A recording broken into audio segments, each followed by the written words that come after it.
I'm very excited to invite the co-founder of Convention of States Project up here, Mark Meckler. Please, would you, sir? Thank you. You know, I had a mentor one time when I was first doing a lot of public speaking. A guy by the name of Jim Rohn. If you're old like me, you might remember Jim. Kind of a Zig Ziglar kind of guy. And I was talking to him one night. He used to speak in front of an audience like 10,000, like nothing I've ever done. And so I had a chance to have dinner with him a bunch, and I was on the road with him a bunch. And one night I asked him, you know, have you ever been any place where you went into a room and you were hoping for 5,000 people and maybe there were 50 people or something, and, you know, super disappointing. And he said, oh, yeah, I mean, that's so many times over my career. I can't even count the number of times. You never know. I mean, well, the announcement didn't go out right. The weather was bad. Whatever, stuff happens, right? And so it's not always what you expect when you walk in a room. And I asked him, well, what do you do? Like, how do you deal with that? And he said, what do I do? Exactly what I would have done if there were 10,000 in the room.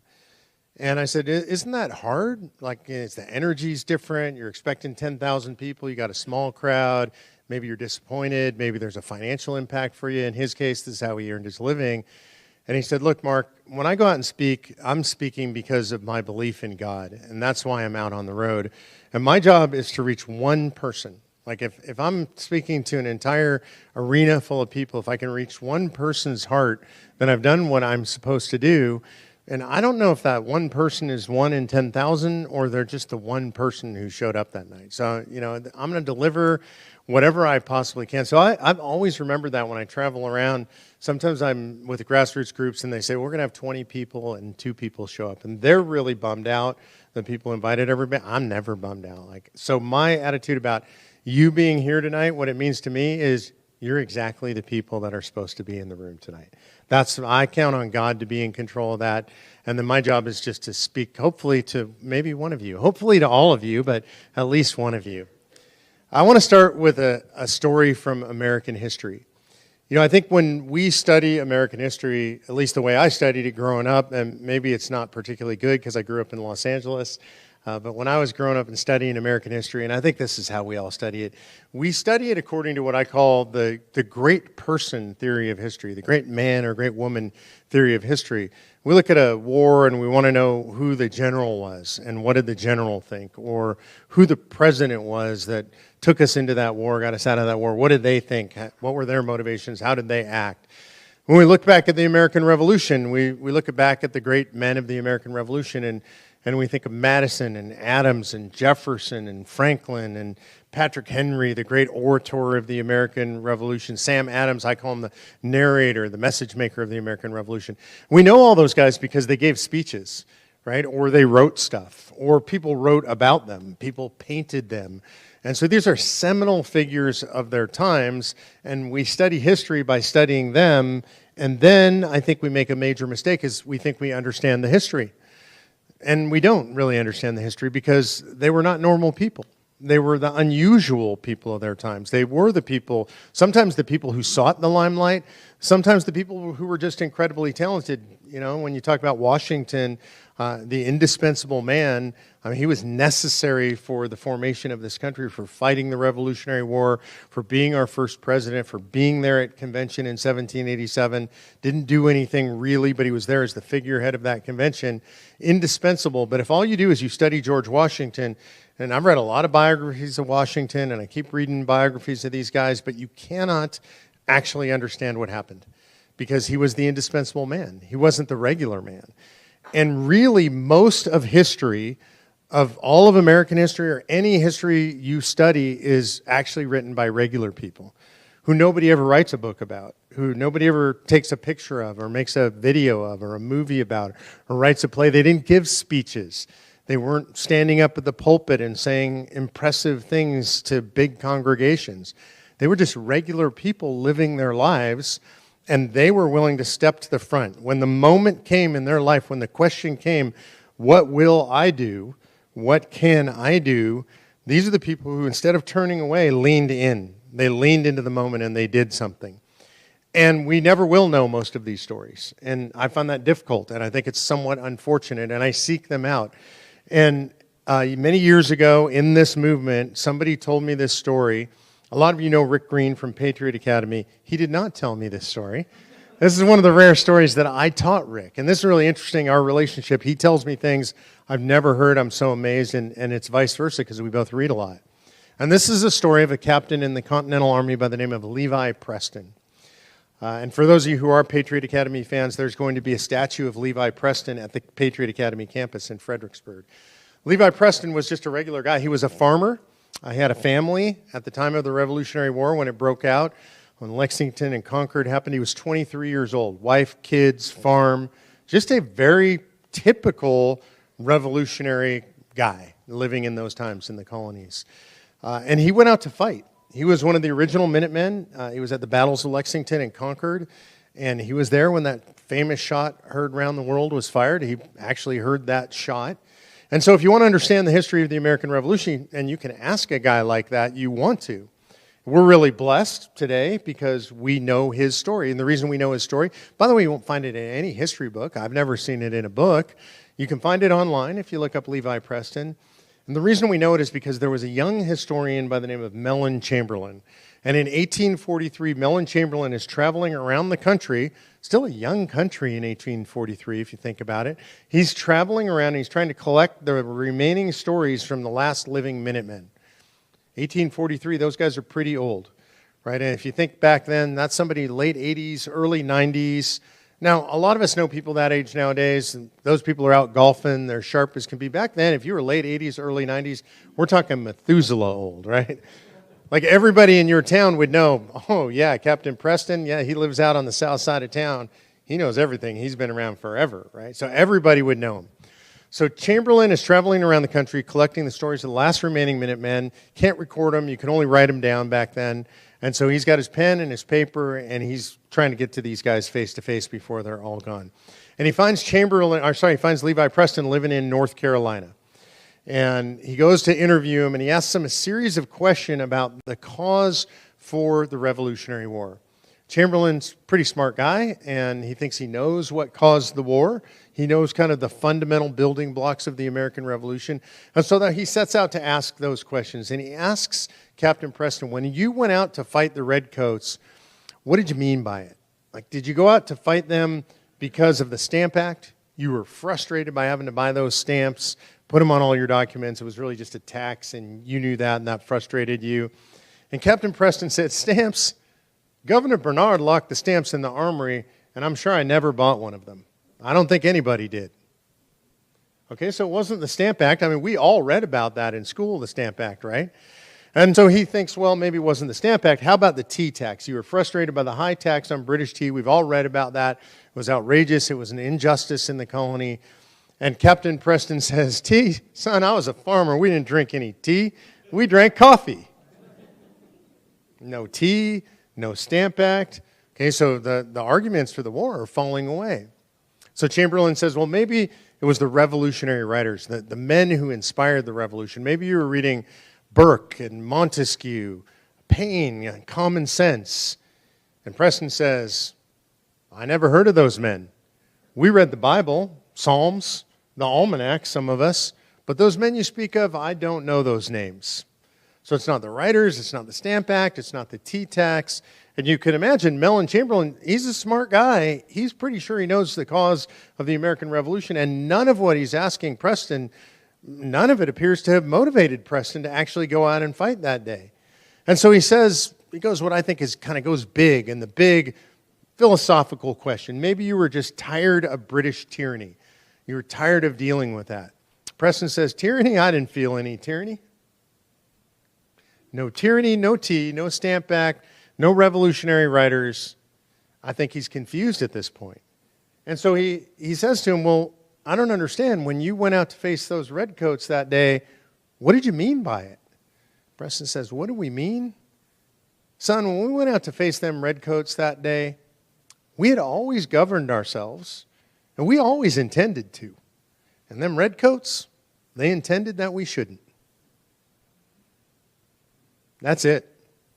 That's the entire political philosophy of the American Revolution. And you can read Montesquieu, and you can read Burke, and you can read the fiery speeches of Patrick Henry, you can read the biography of Washington or Sam Adams, and you will not find a better, more concise, more precise statement of the political philosophy of the American Revolution than that issued by Captain Levi Preston all those years later. Now, a funny aside on that story, that story was first told in the North Church in Danvers, Connecticut, where the Sons of the American Revolution used to meet in Danvers, Connecticut, and frankly, where they still meet every year on the anniversary of the shot heard around the world. And it was 50 years later in 1893 when Mellon Chamberlain first told that story in public. And this is how we know. It was written down when he told it in that church in 1893. The funniest thing about the story, as an aside, is he opened the story by attacking the media. I mean, it's funny how no matter how things change, they stay the same, right? And if you think of the media in 1893, the only thing the media was the paper. That was it. The newspapers were the media. Most papers were printed in the evening, called the evening press. And so in most towns, you'd get your evening press. The funny thing about the evening press, think of these towns were pretty small, most of these towns, right? Even what we think of as a big city now, nothing like that. A big city was what we would consider a very small town. So by the time the evening press comes, all the news is out. It's at the local pub. It's been told at the blacksmith shop, the barber shop, the general store. And so when Chamberlain tells the story, he opens by saying, I have a story for you that I collected some 50 years ago. I trust it will be early enough for the evening press. You can look that up online. Just put in Mellon Chamberlain and Levi Preston. You'll find the whole story online. Great story. There's a reason that I opened by telling you that story. Because Levi Preston was a regular American, not one of these famous guys, not a great military leader, not a great business leader, not a rich guy, not landed gentry of some kind. He was just a regular guy. When I look at American history, and I read a lot of American history still, I look at those people and I wonder, well, where do I fit into all of this, right? You read about Washington, the indispensable man. I could never fill those shoes. I can't imagine anybody thinking that they could fill those shoes. Or Patrick Henry, literally the greatest orator of the American Revolutionary period. Patrick Henry was such a great speaker. You know the Give Me Liberty or Give Me Death speech? All of you guys know that speech, right? So that speech, we don't actually know what he said, which is kind of weird. Patrick Henry never wrote his speeches down. So he literally never walked up with any notes. It was all extemporaneous speaking. And he was known to be such a good speaker that they would hire people to go listen to him speak and to take notes of what he said so that they could write his speeches down so they could publish them later. And on that particular speech, which was given in the Virginia House of Burgess, they had 4 men there who were tasked with writing down his speech. 2 of them were inside, 2 of them were outside looking through the windows and taking notes. And at the end of that incredible speech, not one of them had taken any notes. They were so amazed and enthralled by what he was saying, they just put their pens down and listened. And so that speech, what we know of that speech, is actually a reconstruction of those 4 men made later after the speech was given. So you have all these people. I can't imagine being Patrick Henry. I mean, just the world-class, literally historical orator. Or Madison, who seemed to know everything there was to know in all of human history about systems of government. Right? Or Jefferson, this incredibly learned man, lawyer, articulate, intelligent. I don't imagine being any of those people. It's hard to imagine filling any of those shoes. But for me, I can look at Levi Preston and think, a guy with a family who believed in governing himself because he always had, and he was willing to fight for that? Yeah, I could be that. And I think all of you can be that, and you're here, frankly, because you are that already. And that makes you a great American hero. And that's an important point to start for me, because I think a lot of times we look at everything going on around us, we look at how bad things are in Washington, D.C., or maybe even in your own state legislature, and I think you said it, Kevin, already, like you might think, well, what can I do about any of that, right? Because I'm just one guy, and I'm one woman, and I'm just a regular person. And the reality is Levi Preston was a Minuteman who fought the American Revolution, and we're sitting here today because of men and women like Levi Preston, who in their moment, when their moment came, when it was time to decide whether they were going to be servants or free men and free women, they decided that they were going to lean into that moment, and they were going to be in the fight. And so for me, when I travel around and I get to be in a room with people like you, and it doesn't matter to me whether it's 5 or 5,000, I'm among patriots. And I know sometimes we don't think of ourselves that way, and I think that's a mistake. And I hope that when you go home tonight, one of the things you'll do is look in the mirror and see yourself standing in the shoes of Levi Preston as somebody who's willing to stand up and say, enough is enough. So Levi Preston had said something really interesting. He said that we had always governed ourselves, and we always had. And that's a really interesting thing to say, because that's not normal in human history. Right? These people who were living there in the colonies were living in entirely unique circumstances. And when I first heard that story, one of the things that came to me was, well, why? Like, why does he think that? Where could that possibly have come from, that just some simple farmer living in the colonies could have thought that he absolutely had the right to govern himself, and that he could tell a monarch, the divine right of kings, he could tell a monarch to go pound sand because he was going to govern himself. Where did that attitude come from? And I started to research American history prior to the American Revolution. And when I dug into that period in American history, what I found was not much. There's not a lot written about that period in American history. And I started to look at this whole time period from the Pilgrims and Jamestown, right? The original establishment in the New World, all the way up to the American Revolution. And the first thing I noticed was I had no idea how long that time period was. Somebody asked me once, how long is it from Jamestown to the first shot of the American Revolution? And that file cabinet drawer in my head was completely empty. I have no idea how long that was. I thought, I don't know, 75 years, 100, I really don't know. I was just guessing. And I've since learned it's 158 years. It's a long time. 5 generations, roughly. 5 generations. Almost no history books written about that period in American history, because just nothing was going on, right? I mean, it's just kind of weird that there's just a blank spot in American history. So I tried to really dig into it. The guy that really turned me on to the best books of the era was Larry Arnn, President Larry Arnn of Hillsdale College. My daughter was a Hillsdale student. I got to ask him that question personally. I was sitting at a football game, believe it or not. Hillsdale College has a football team. And Patty and I were there for homecoming, and because we were donors to the university, we got to sit in the president's box with Larry Arnn, and I was kind of nervous. I mean, he's a genius, literally. He knows so much about the Constitution. And I remember I was actually sitting right next to him, and I really wanted to ask him this question so bad. It was like the middle of the first quarter, and I leaned over, and just kind of a quiet moment, and I said, Dr. Arnn? And he said, yes. And I said, I'm really fascinated about this period of history, and I described it to him. And I said, are there any books about that? And he looked at me and he goes, yes, and if you'll shut up until halftime, I'll tell you what they are. So I was appropriately put in my place. Larry has a fantastic sense of humor. I'm still not sure whether he was joking or not. But he turned me on to some books. If you're interested in that period in American history, I highly recommend a couple of authors. Bernard Bailyn, B-A-I-L-Y-N, great historian on the era. And another one is Pauline Maier, M-A-I-E-R. She was a history professor at MIT. Maier wrote a book called Ratification, great book about the ratification of the Constitution. She wrote another book called The Old Revolutionaries, about the difference between the people who fought the war and the people who put together the Constitution. Different groups of people. I didn't realize that at first. Bailyn, if you want to read one of his, it's called The Political Philosophy of America, or The Origins of American Political Philosophy. Kind of tells you where all the stuff comes from. So here's the short version of a very long story. For 158 years, the colonists were free to govern themselves. And that was not normal in the world, anywhere in the world. This was an era of empires, and the world had always been about empires, monarchies, and conquerors, and regular people did not govern themselves. It was just a completely foreign concept. It was unknown literally anywhere on the planet.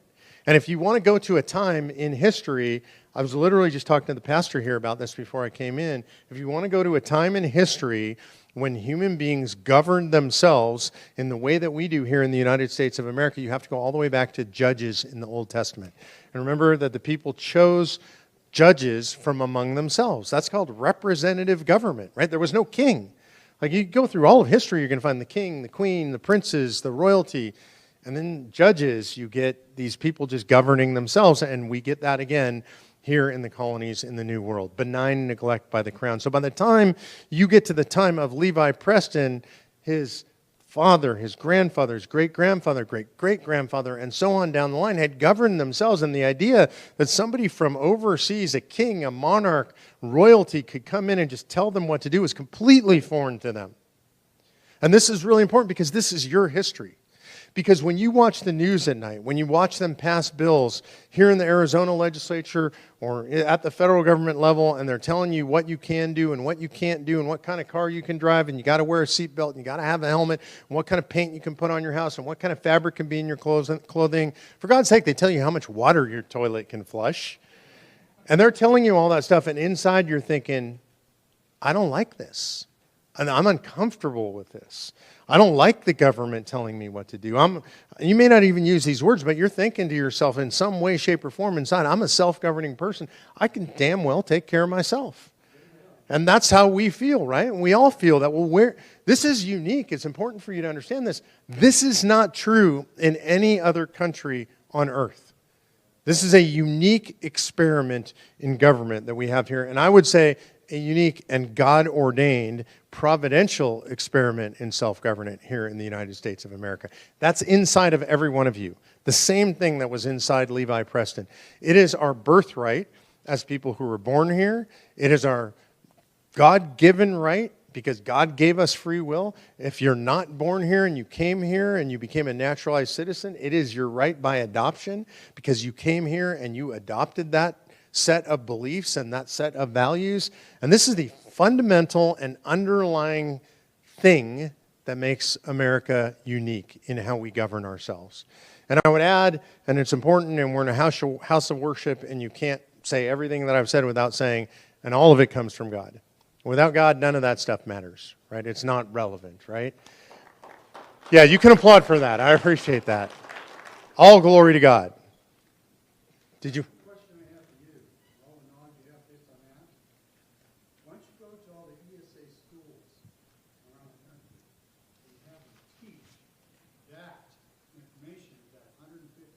I totally agree with that.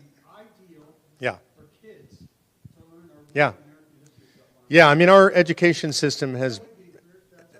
Yeah, I agree with you. The education system has been good, and it's an empowering history. It's not a victim history, which is very different than what kids are taught today. Okay, so I'm supposed to talk to you about Convention of States, but I want you to understand where I come from and why I believe in this so profoundly, because this is rooted in our history. Article 5 of the Constitution is the ultimate federalist part of the Constitution. Anybody in the room consider themselves a federalist? Raise your hand if you believe in federalism. Yeah.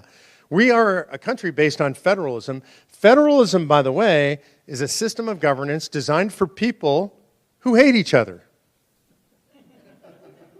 For real.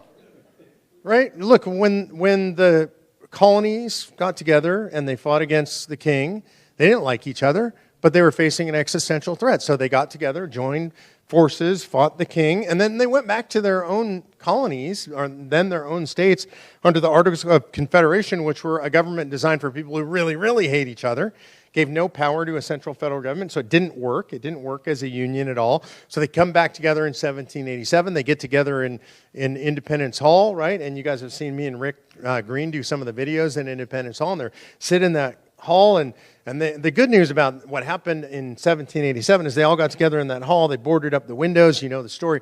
Everybody was very cordial, right? And they all loved each other.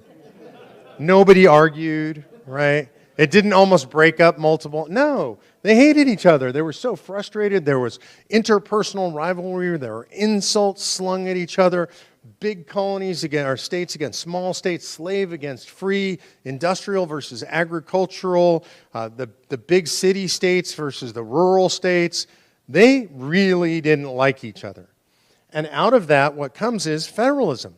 Because federalism really is designed for people who can't get along, who don't really like each other, but who acknowledge that there are existential threats and existential reasons that cause them to have to work together on a limited number of things. And so out of that, what we got is this system of federalism, which reserves a limited number of things to the federal government. At that point, it was 17 enumerated powers to the federal government, everything else unenumerated and unlimited to the states and to the people, right? I mean, you guys know how that was structured. Here we are today, almost 250 years later. It's completely upside down. Essentially, the federal government has 17 million powers now. The states have very limited powers. The people have very limited powers. The system has been turned entirely upside down. But we are incredibly blessed because in 1787, in convention, on September 15th, September 15th, by the way, in my opinion, the most important day in American history. I know people would say 4th of July or some war, whatever their anniversary. September 15th is my wife Patty's birthday. She's sitting right there. So if I ever forget that, I'm in so much trouble. So it's the most important day in American history. It's also the day in 1787, 2 days before the end of a convention, when Colonel George Mason stands up and he's in front of all these guys. He said the third most of anybody there, so they're probably tired of hearing him talk. He's an anti-federalist, so he's kind of a thorn in their sides. And he says, look, we have a big problem with this document. We've given the power to Congress to propose amendments, but we didn't give the same power to the people acting through the states. And he asks a question, are we so naive, are we so foolish that we believe that a federal government that becomes a tyranny will ever propose amendments to restrain its own tyranny? Now, and I hear that somebody always laughs when I say that. I'm sure they laughed. Right? Because no tyrant, have you ever heard anywhere in history, in any story, or in any reality, where a tyrant woke up one morning and thought, I have too much power, I need to give some of it back to the people? Right? That's never happened in human history. So when Mason says this to everybody assembled, everybody just nods. And we don't have videotape of that convention, so we don't know exactly what happened, but we have Madison's notes, which say at that point two short Latin words, nin com, abbreviations, which mean no comment. There's no debate. And this is incredible. These men debated everything. They debated how to debate, right? And they fought about everything. And in that moment, Mason says the thing that's so obvious to everybody. It's such an epiphany that everybody just goes, oh, how did we not think of that? I actually imagine that they laughed. It was so obvious to everybody that they then put in another part of Article 5, the second clause, that says when 2/3 of the states want to gather in convention, they can apply for that convention and gather and propose amendments. And then that is adopted unanimously. That's the only thing I'm aware of, by the way, in the Constitution where there's no debate and it's unanimously adopted. So they were pretty darn sure that we were going to need to do this thing. And here we are, 247 years later, and we haven't done it yet. Sometimes I imagine myself sitting in an ale house in Boston, and Ben Franklin sitting across from me. He's one of my favorite founding fathers because he was just kind of cantankerous and so interesting and worldly. That was a guy who probably knew everything there was to know. I mean, you can't know everything now. Back then, he probably knew virtually all of the compendium of human knowledge at the time. Super smart guy. And imagine sitting there, and I'm complaining to Ben Franklin. I'm saying, you know, Dr. Franklin, it's so frustrating because, you know, they make us buy insurance, whether we want it or not. They tell us what kind of cars we can drive. They tell us how our houses have to be built. They tell us how we can use our own land and the resources on our land. They tell us where and when we can hunt. We have to buy hunting permits to go out and kill deer that we want to eat. And I imagine Franklin saying, whoa, hold on a second. Where do you live? First, like, what country is this? And then I imagine him saying, well, if you're having a problem with the government and they're this out of control and they're not responding to you anymore, what happened when you used Article 5 and called a convention of states? And I imagine sitting there embarrassed and saying to Dr. Franklin, you know, we haven't done that yet. And he would say, why not? And I would say, well, you know, I mean, there's some people who are kind of scared. You know, like people say they're worried about like actually calling a convention. And he would say, wait, do you understand what a convention of states is? It's where the states gather in their sovereign capacity and they debate the important issues of the day and they figure out how they're going to restrain federal tyranny. I would say, yeah, Dr. Franklin, I understand. Why are people afraid of that? And I would say, I don't know. And I imagine Franklin slamming down his pewter mug of ale and the ale spilling on the table and saying, I'll have no more of this. If you want to speak to me again, come find me, come call on me after you call a convention of states, and you let me know how it went. And this is where we find ourselves in American history right now today. Everybody in this room, everybody you know who calls themselves a conservative or a Republican or a libertarian or a federalist or any of these descriptive terms, every single one of those people, 100% of them will tell you Washington, D.C. is out of control. And I don't mean 99 and 9/10%. I mean 100% of people will tell you that. And when you ask them what you should do, What should we do about that? Many of them will just give you that kind of deer in the headlights look. Right? They have no idea what to do. Some of them will tell you, and I hear this all the time, and God bless them for saying it, and I agree with this a little bit, we need to elect good people into Washington, D.C., into our state legislatures. But specifically, we need to send good people to Washington, D.C. And I say to that, hallelujah, absolutely, amen. It's a base duty of a citizen to elect the best people we possibly can. And so we're going to do that. We keep doing that. And then I ask, and how's that working for you?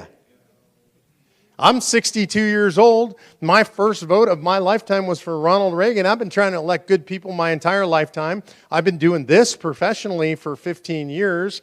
I was one of the guys that helped found the Tea Party movement, the biggest turnover wave in Congress since 1938. How'd that work for us? Nothing changed. And so if it's not elections, we got to do something. We can't just sit here and watch. We are Levi Prestons. We got to be willing to pick up our muskets, metaphorically speaking, and go into battle. Then what do we do? And I say, praise God that the framers were wise enough to give us a nonviolent method to reform the federal government, to rein it in. If you want to think of it more viscerally, to get our hands around the throat of the federal government and shove it back in the constitutional box. We have the power to do that. And the only question that we have to ask ourselves is, do we have the fortitude to do it? Are we worthy of walking in Levi Preston's footsteps? I think we are. I know enough of you all over the country to be inspired to absolutely believe that we're worthy of that legacy. I would say not the whole country, certainly not the country at large right now, certainly not our current government, but certainly you're worthy of that legacy. Probably you know lots of people who are worthy of that legacy, and I know a lot of them all across the country. So the question is, are we going to do it? Right now, 19 states have called for a convention of states. Somebody mentioned 20. I would argue we're at 20. Kansas actually passed, but there's a litigation that we have to do to deem it passed in Kansas. They have a funky thing in their constitution. Were you the one who said 20? Okay, so you're right, I'm going to say. And they have a constitutional provision in Kansas that says they need a 2/3 majority to call for a convention. That's unconstitutional under the Supremacy Clause. That's being litigated right now. So that'll take us to 20. North Carolina should make 21 here pretty shortly. I got some good news today. I don't even know if I've told you that, Patty. Yeah, you saw that. So we passed in the House already in North Carolina. Next is just getting over the hurdle in the Senate. We've been pushing on that for a few years, but I think we're going to get it done this year. That'll take us to 21.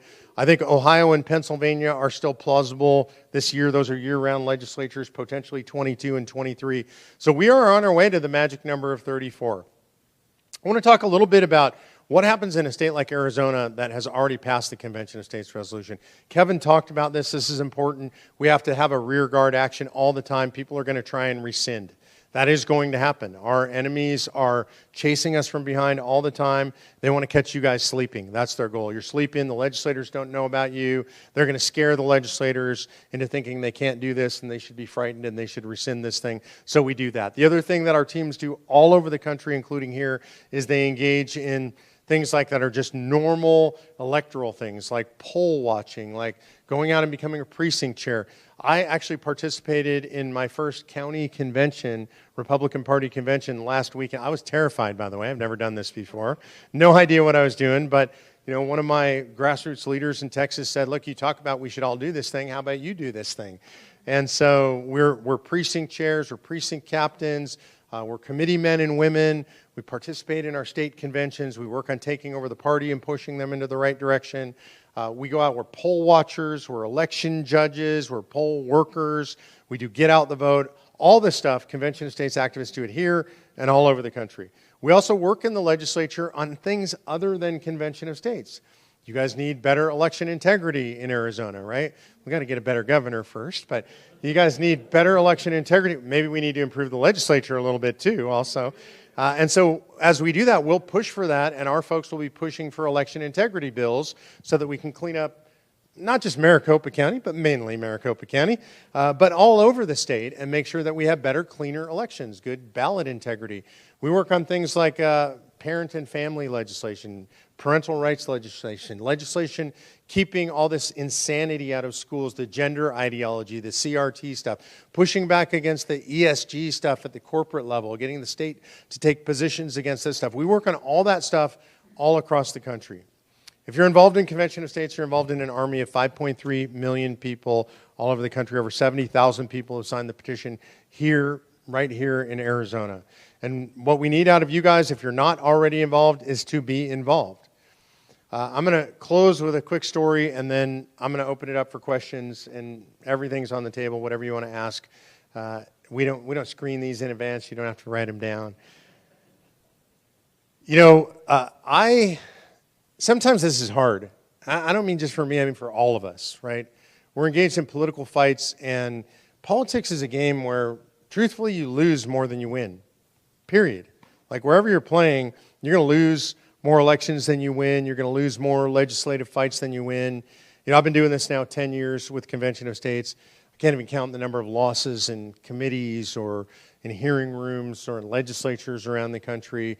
But one step at a time, you get a few people to sponsor you, you get a committee win, you get out of a committee, you get to the floor, you lose on the floor, eventually you pass on the floor, eventually you get it through the state. It takes time. It's really hard, and it's really frustrating. And we live in a microwave, immediate gratification society, right? Prime, like Amazon Prime, is now too slow. I want it same day. Right? Can I get it in a couple of hours? And so we have this tendency towards everything we do, and we want it now, and we want to always win. And I'm exactly the same as everybody else in that way. And so I experience all the same frustrations in politics, especially. You get a setback. 2020 was a terrible setback. 2022, we thought we were going to have some great red wave that never came. And then you got to get back up, and you got to keep going.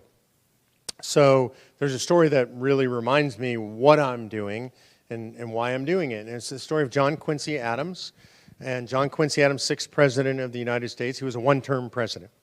And so not a very successful president, not very noteworthy really as president. But the most interesting thing about John Quincy Adams was after he was president, he ran for the House of Representatives. And it's hard for me to even imagine somebody doing that. Like, imagine Barack Obama being a backbencher in the House of Representatives. Well, I can't imagine Barack Obama doing almost anything that's good, so let's put him aside. But even, imagine running the country into the ground. He was very good at that. But even a Ronald Reagan, right, or George Bush deciding they're going to go run for the House of Representatives after they were president. So John Quincy Adams does this. He does it for one reason only, which is he's an abolitionist. And deep in his heart and deep in his soul, he knows what's right, and he knows that this is a stain on our great country, and he's going to do everything he can to try and erase that stain. So he goes to Congress, and at the time he goes to Congress, nobody's interested in abolition. I mean, he's alone on the issue. And it's all he wants to talk about. It's all he wants to debate. Every bill he ever brings up is about abolition. He doesn't serve in any leadership capacity because nobody really wants to listen to anything John Adams has to say at that point. And he does that for 17 years.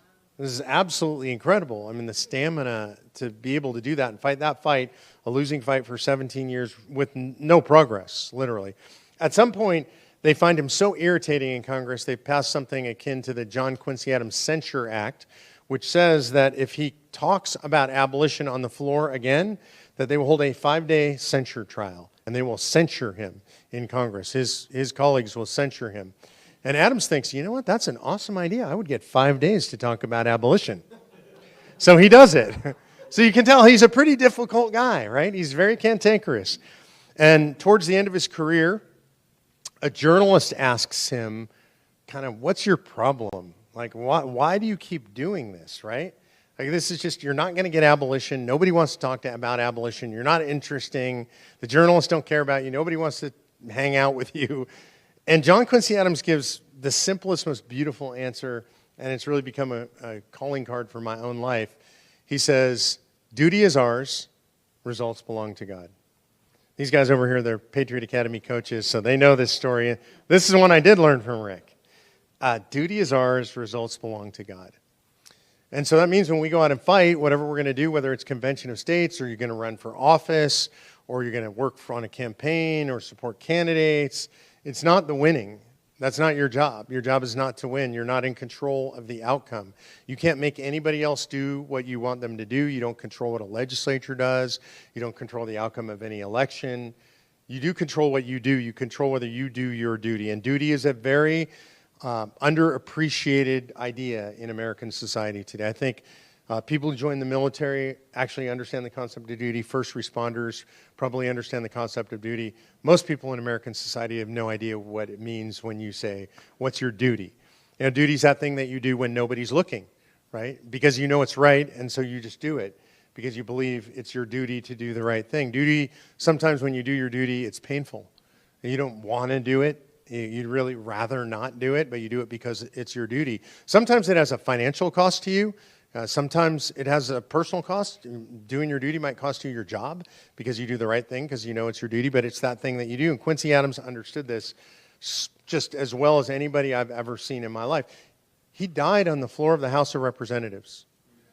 He actually had a stroke. If you go to the Capitol right now in the rotunda, it used to be part of the House of Representatives. There's a small plaque on the floor in Statuary Hall where it says John Quincy Adams fell here, right? And he actually died in what's now the women's cloakroom, but there's a memorial there to him.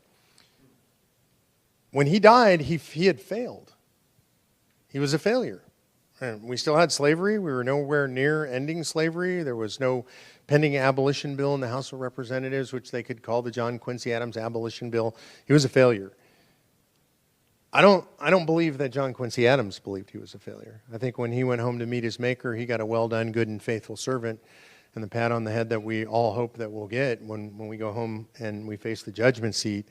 And he knew he did his duty all the way to the very end. As Paul said, he ran the whole race, right? And I think that's a beautiful thing. But something happened during his last term as a congressman. And he met a young congressman who was very enamored with the fact that John Quincy Adams, the former president, was in Congress. Imagine, like, you're a brand new young congressman, and now you're sitting next to John Quincy Adams in Congress. What an incredible opportunity. And this young congressman took that opportunity and befriended John Quincy Adams and was mentored by John Quincy Adams and tried to learn everything he possibly could from John Quincy Adams. He learned Adams's three-part plan for abolition. He studied with him. He debated with him. He hung out with him. In fact, they became such close friends that after Adams died, he was asked to be one of the pallbearers at John Quincy Adams' funeral. Incredible honor. Former president, first-term congressman gets to be one of the pallbearers. That congressman then, at the end of his term, wanted to run for a second term. Back then, there was no such thing as a primary, by the way. The party told you who was going to run and who wasn't going to run, and you ran as a slate. And his party told him, you're not running again. You're coming home. We got another guy that we want to send to Washington, D.C. So he didn't run the next time. He asked again. And they let him run a couple of years later, and he lost. So he did not win office that time. And he ran again, by the way, and lost again. I mean, incredible story of just losing and losing. We've seen a lot of politicians do this.